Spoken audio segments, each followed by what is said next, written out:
Jenny's Private Limited presents the dark deposit found in Borrowdale, a mountain secret, just wrapped in string or humble sheepskin.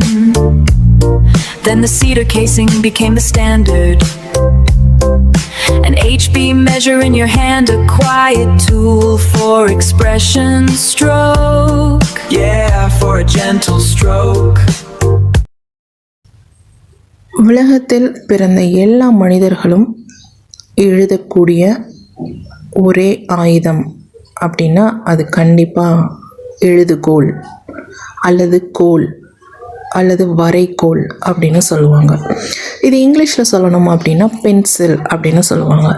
இந்த pencil அப்படிங்கிற ஆயுதத்தை பயன்படுத்தாத மனிதர்களே உலகத்தில் இல்லை அப்படின்னு தான் நம்ம சொல்லணும்.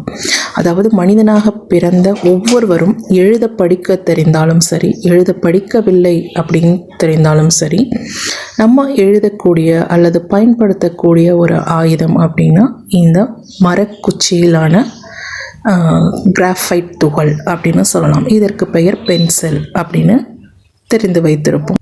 குழந்தைகள் முதல் பெரியவர்கள் வரை அனைத்து நபர்களாலும் அனைத்து நாடுகளிலும் உலகளாவிய அளவில் பயன்படுத்தக்கூடிய ஒரு பொருள் அப்படின்னா இந்த பென்சில். இந்த பென்சிலினுடைய மகத்துவமான வரலாறை பற்றி நம்ம எல்லாருமே தெரிந்து கொள்ளணும், அப்படிதானே? வாங்க வரலாறை சரியாகவே நம்ம தெரிந்து கொள்வோம். அதனுடைய மகத்துவம் எவ்வளவு முக்கியத்துவமானது உலக அளவில் அப்படிங்கிறதையும் தெரிந்து கொள்வோம். பென்சில் என்பது நாம் எழுதவும் வரைதலும் பயன்படுத்தும் மிகவும் முக்கியமான கருவி. இதன் வரலாறு மிகவும் சுவாரஸ்யமானது. ஆரம்ப காலம் பழங்காலத்தில் மக்கள் எழுத கல், எலும்பு, உலோக குச்சிகள் போன்றவற்றை பயன்படுத்தினர். பின்னர் தூசி, லீட் கொண்டு எழுதும் முறையும் இருந்தது.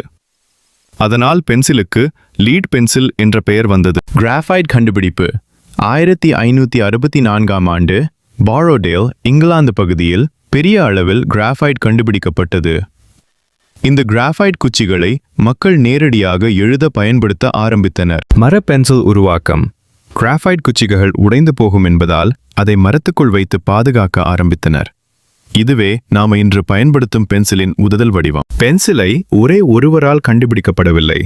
இது பல கட்டங்களாக வளர்ச்சி அடைந்தது. ஆரம்ப கண்டுபிடிப்பு 1564இல் பாரோடேல், இங்கிலாந்து பகுதியில் கிராஃபைட் கண்டுபிடிக்கப்பட்டது. இதை மக்கள் நேரடியாக எழுத பயன்படுத்தினர். இது பென்சிலின் ஆரம்பம்.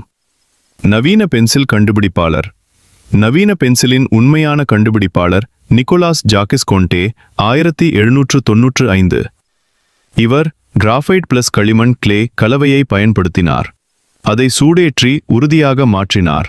இதனால் பல தரமான HB2BH பென்சில்கள் உருவானது. காண்டே முறையின் முக்கிய கருத்து, முன்பு தூய கிராஃபைட் மட்டுமே பயன்படுத்தப்பட்டது. ஆனால் காண்டே அவர்கள் கிராஃபைட் பிளஸ் களிமண் கிளே சேர்த்து புதிய முறையை உருவாக்கினார். தயாரிப்பு படிகள்: கிராஃபைட் பொடி எடுக்கப்படுகிறது, அதில் களிமண் கிளே சேர்க்கப்படுகிறது, சிறிது தண்ணீர் சேர்த்து மாவாக் பேஸ்ட் செய்யப்படுகிறது. இந்த கலவை நீளமான குச்சி ராட் வடிவில் உருவாக்கப்படுகிறது. அதை அதிக வெப்பத்தில் சூடேற்றி கடினமாக்கப்படுகிறது. பின்னர் மரத்துக்குள் பொருத்தப்படுகிறது. பென்சில் தொழில்துறை வளர்ச்சி 18ஆம் நூற்றாண்டில் ஜெர்மனி மற்றும் பிரான்ஸ் நாடுகளில் பென்சில் தயாரிப்பு வளர்ச்சி அடைந்தது. குறிப்பாக நிக்கோலாஸ் ஜாக் கொண்டே என்ற விஞ்ஞானி கிராஃபைட் பிளஸ் களிமண் கலவையை பயன்படுத்தி பென்சிலை உருவாக்கினார். இதனால் பல வகையான கடினம் மற்றும் மென்மை கொண்ட பென்சில்கள் உருவானது.